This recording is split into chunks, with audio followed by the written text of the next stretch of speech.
প্রভু যীশু খ্রিস্টের মিষ্ট এবং মধুর নামে আন্তরিক অভিবাদন। যোহন লিখিত সুসমাচার 21 অধ্যায় 6 পদ। তখন তিনি তাহাদিগকে কহিলেন, নৌকার দক্ষিণ পার্শ্বে জাল ফেল, পাইবে।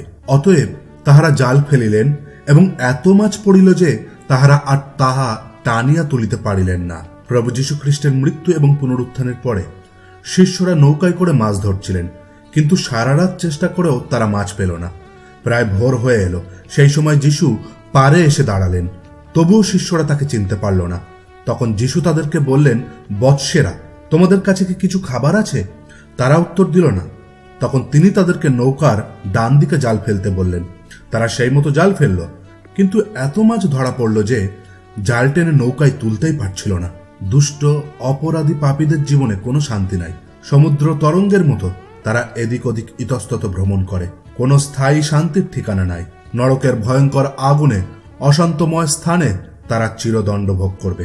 চিন্তা করুন, প্রভু যীশু দুষ্টদেরকেই রক্ষা করতে এই জগতে মানুষ হয়ে এসেছেন, মানুষের পাপের জন্য নিজেকে বলিদান করেছেন এবং তৃতীয় দিনে মৃত্যুকে জয় করে বেঁচে উঠেছেন, যেন যে কেউ তাকে বিশ্বাস করে তিনি তাদেরকে অনন্ত জীবন দান করতে পারেন। তিনি আপনার পাপের দণ্ড নিজের উপরে তুলে নিয়েছেন।